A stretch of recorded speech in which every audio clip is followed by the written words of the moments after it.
Hello and welcome back. Welcome to lesson 1.4 in this course. And today we're going to be talking about what you're actually going to teach, which is your niche. And then we're going to be talking about who you're going to teach it to, which is your avatar. And so if you're already set up and running in a niche right now, you've already got a business or you've already got a YouTube channel, and you're 100% happy with what that niche is, you can skip straight to the avatar section of this training because we're starting off by discussing what you're actually going to teach, what your niche is going to be. And by the way, I'm in the UK, so I say niche, not niche, but of course they're exactly the same thing. But let's just start by answering, why do we actually need a niche anyway?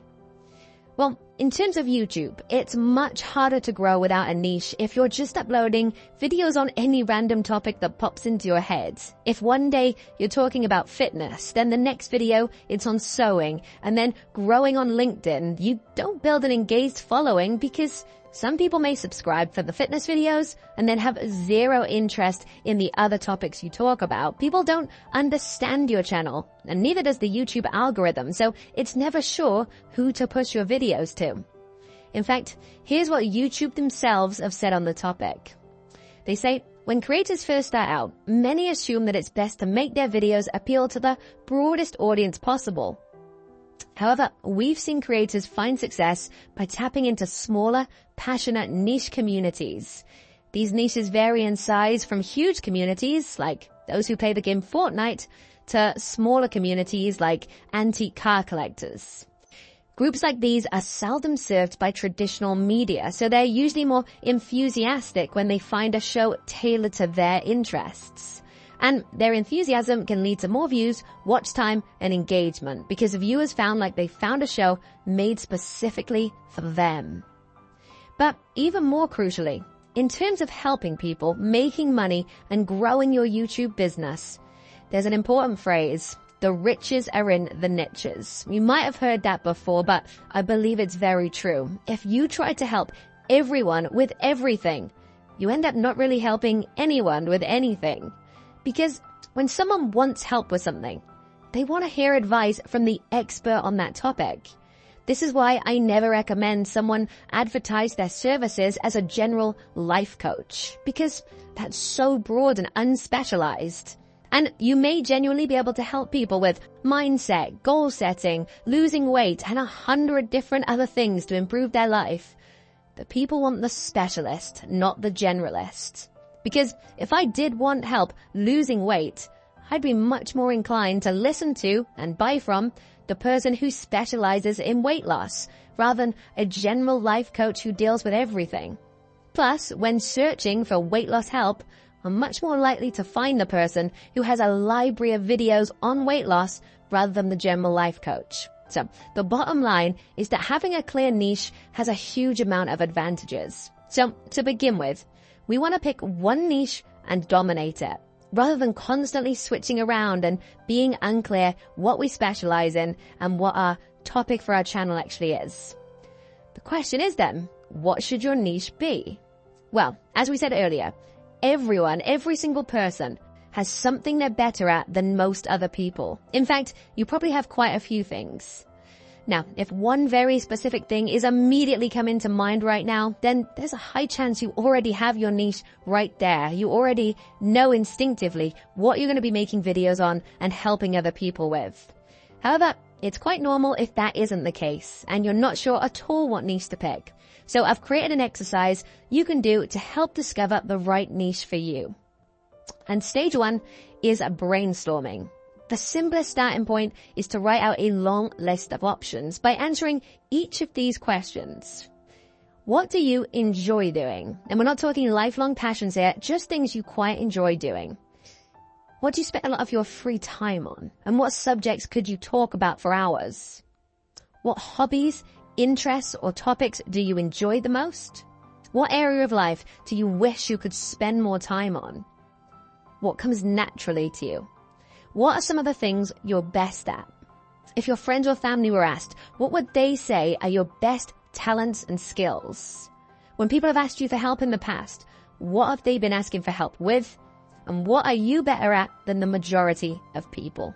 Remember, the point is to get lots of ideas, so write out as many as you can. That's why answering all of those questions is going to be really useful. So you end up with a really long list of just random things like writing, podcasts, baking cakes, reading biographies, rock climbing, drinking cocktails, drawing, Instagram, watching Netflix, and many, many more. And as soon as you think you're done, go back and write 5 more.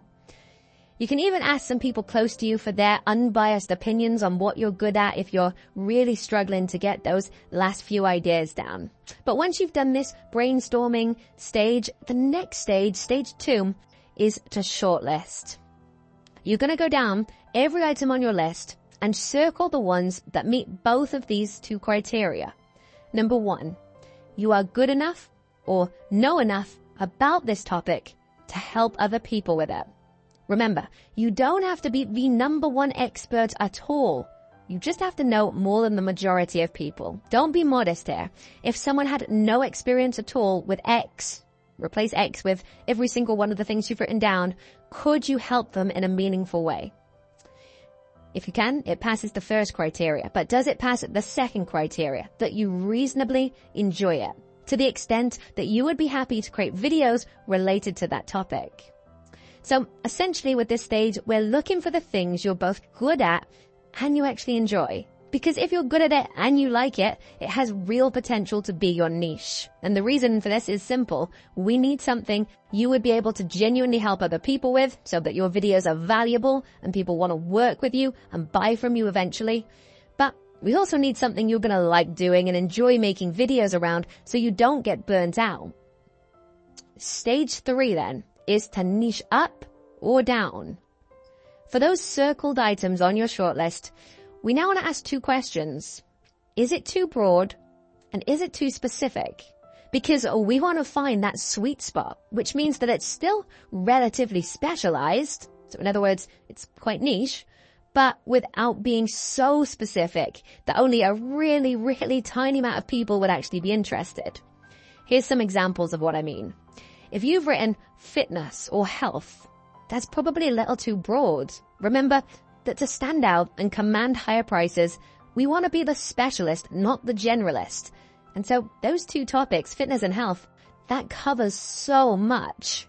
So have a think which area you'd like to be your main focus. Weight loss, building muscle, nutrition, yoga, and so on.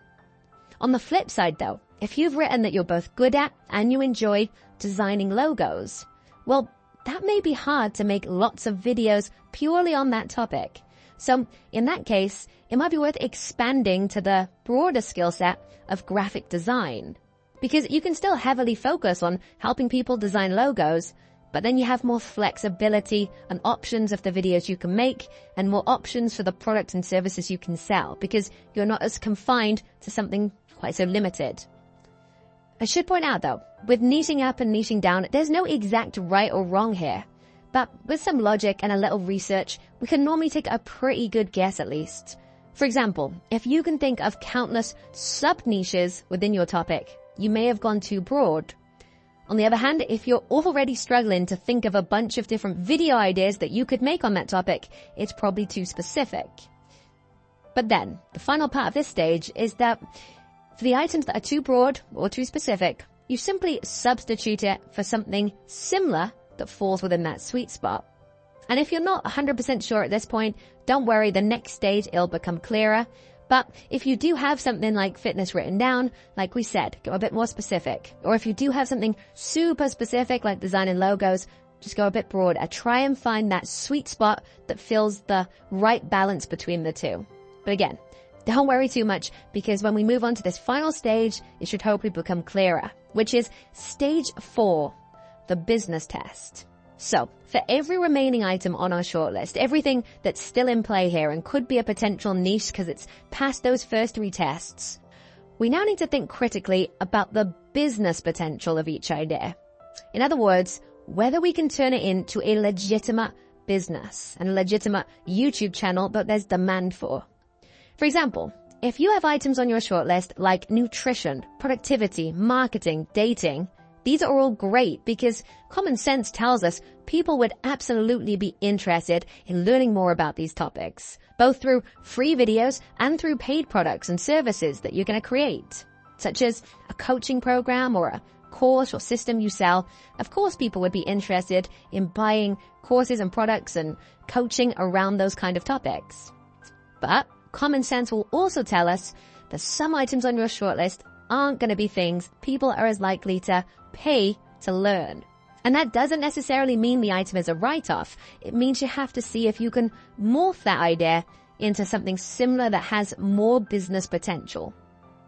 So in other words, something that has more demand and people would be more likely to pay to learn about it. What we're going to do then is go through the remaining items on our list, the ones that pass those first 3 stages, and we're going to rank every single one based on its business potential. And we're going to rank it out of 5, with 1 being the lowest, as in there's no real demand for it, people wouldn't pay for it at all. And 5 being they absolutely would. You know just by searching that there are other products and services around those niches. And as a general rule here, the bigger the impact that learning this topic will have on someone's life, the more money you can make with it and the more business potential it has. So we ideally want something that can have a large impact and transformation for someone, something that is a genuine real problem for people that we can solve.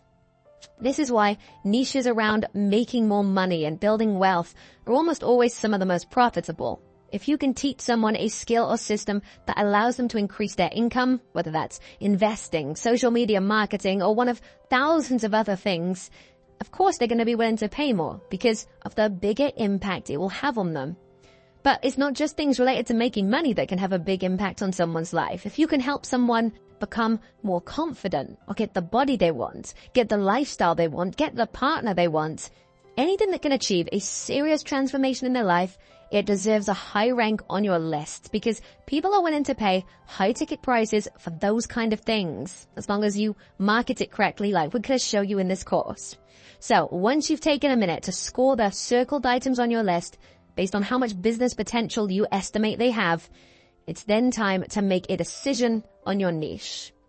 So if you have one idea that you've rated 5 and all the others you've rated 1 or 2, you may have a pretty easy decision here. Having said that, it's obviously not all about the money and having a big impact. If there's something that's low ranked for not having a huge business potential, but you would absolutely love to make YouTube videos on that topic, you may still want to consider it. You can still sell products and services in a niche that isn't solving a big problem for people, as long as it's something some people would be interested in learning. You may not get rich from picking that niche, but if you would rather and enjoy more picking that topic, then, it could still work. It all comes down to what your goals are. However, generally speaking, the highest rated options you have, the 4s and the 5s, are where you want to look when making your final decision on your niche. And seeing the remaining options written out in front of you, your gut instinct should now be telling you which of those that are left you're most drawn towards and which you'd most like to make videos around and help other people with. Remember, if you have something on your list that has passed our 4-stage test of being something you genuinely like, something you're good at and know a lot about, hits the niche sweet spot, and has business potential because it's something other people would pay to learn more about, then you're probably on to a winning idea. Now, there is a bonus stage, the fail-safe option, the backup. If the previous test didn't work at all, and it didn't give you any options you liked or thought were feasible, there is a backup option, which is to answer the question, what would I most like to learn and become great at? Because you could then create videos documenting your journey of learning this skill and showing your progress. I'll admit though, this isn't ideal because then it takes a lot longer before you can sell premium products in this niche, since you're not starting out as an expert, so you don't have that credibility and authority. However, if there is something you've always wanted to become good at, then I'm just saying you could put some time in to learn it first and still make videos on it. And then once you yourself are at a more advanced level, then you can begin to charge to help other people who are starting out themselves. And you'll have just been through the same learning curve they'll have been through, so you've been in a good position to help them. But like I said, ideally, your niche will be something you are already very knowledgeable on. But either way, after completing these little tests, hopefully you now have the idea for the niche you want to be in. The niche that you're going to make YouTube videos on, and the niche you're going to help other people learn and improve on. And eventually the niche you're going to be selling products and services in. But if you have doubts about your niche, just remember that it's very normal for your niche to evolve a little bit over time, and that's okay. We really just want to get the general idea at this point, and we can tweak it later as needed. But now we need to move on to talking about your avatar, because now that you've got a general idea of what you're going to be talking about and what you're going to be selling, we also need to know who you're going to be talking to and who you're going to be selling to, which is what we call your avatar. And just like with our niche, our instinct might tell us we should try and appeal to everyone, as then we can reach a wider audience, get more views, get more clients, right? But once again, narrowing our focus and being more specific is actually very beneficial, because we don't want lots of people who kinda like what we're doing. We want a core group of people who love what we're doing, which goes back to the 1,000 true fans concept we mentioned earlier. Because those who love what we're doing and the content we're putting out are gonna be the ones who actually want to work with us and pay for our premium products and services. And it's difficult to get a core group of loyal fans if your content is talking to the entire world. You need to talk to them directly. I mean, just think about this. You probably don't talk to your parents the way you talk to your best friends, just as you would talk differently to an 18-year-old guy compared to how you'd talk to a 50-year-old woman. You'd make different jokes and references. You'd approach it differently. And it needs to be the same with your videos if you want to build real connections with your audience. So this is why we create our ideal avatar, an imaginary version of the exact type of person we are trying to reach. In other words, what our ideal customer would look like, the type of person we are going to try and help and serve. So you essentially want to be considering what type of person you could help the most. And this will be very useful when it comes to creating content, as you can imagine your ideal avatar and imagine you're talking to them, because you know what they're going to want to hear. When I initially started on YouTube myself, I made this mistake of trying to talk to everyone, and it diluted my personality and made my message much more generic, which is terrible for building meaningful connections and attracting potential clients. So we need to create an avatar. But when we do this, we want to get really specific about who this person is we're trying to help. So here are some prompts to think about when designing your avatar. Their age, their gender, what their goals are and their ambitions, what are their values, what's their income right now, what would they like their income to be, things they love, things they hate, do they have children, people they look up to, websites they use the most and where they spend their time, YouTube channels they're already watching and people they're influenced by, what's missing in their life, and what are their struggles. You don't necessarily need to answer every single one of those, but you should definitely consider answering most of those. In fact, feel free to get even more creative and detailed in imagining exactly what this avatar's life may look like. Because I just want to stress, this does not at all mean that the only people who will enjoy your videos and buy your products and services are the people who meet this criteria exactly. No, of course not. It just means we know our core audience we're trying to reach and connect with. Other people who don't fit this profile at all can still benefit and enjoy watching your content. But having our avatar laid out like this, it helps us stay much more focused on who we're actually talking to. For example, for me in the digital marketing niche, if I know my avatar watches Gary Vaynerchuk, I can reference him in my videos, and my avatar will increasingly get the sense of, this person gets me. And those little details that make the content feel more tailored to them is what helps them connect to you specifically. Even though other people are talking about the same topics, they connect to you because you're talking directly to them. And on that list of prompts I just gave you, the last point in particular is really key. What are their struggles and what are their pain points? Because understanding the answer to this question is one of the most vital aspects of your avatar, because our whole business model is based around solving problems for people, helping them learn X or get better at X or understand X and so on, with X being whatever your niche is. So for the people we're trying to help, we need to really visualize what problems and frustrations they might have, so we can always bear those in mind when we're creating videos and try to address those specifically. And again, to give you a practical example for me, when I'm helping people grow their YouTube channel, I don't just think of the superficial struggle they have, that they're trying to grow a channel but they're not fully sure how. I think of the deeper mental struggles too. They're probably frustrated about seeing other channels grow quicker than theirs. They're probably worried they're doing something wrong or just feeling like they might not be good enough. All these kind of internal battles that people have. And when you get quite deep with this, you can really understand exactly who you're talking to and how they feel, which is going to make it easier for you, not only when creating YouTube videos, but definitely when selling high-ticket products and services to them, because you can design those to specifically solve your avatar's biggest pain points and struggles. So, essentially, having an avatar further helps you become specialized. For example, there are loads of people in the weight loss niche, let's say. But if you're focused on helping busy entrepreneurs lose weight, you immediately stand out from the crowd, and busy entrepreneurs looking to lose weight are going to be much more drawn to you than all your competitors, because it's going to feel like your channel was made specifically for them. They're going to connect with that so much more, become much more loyal specifically to your channel, and as a result, be much more likely to buy from you in particular. However, to wrap up, I just want to reiterate that this is all a guideline for your niche and avatar. And ultimately, it comes down to going with what you feel is best and tweaking along the way as necessary. Once you've been posting for a little while on YouTube, your analytics will give you some useful data on who your audience actually is, so you can check that it lines up with the avatar you're talking to. However, the important thing right now is you have a general idea of the area you want to talk about and the type of person you're going to be making content for and helping. As all of this is going to help shape your branding and your channel in the next training.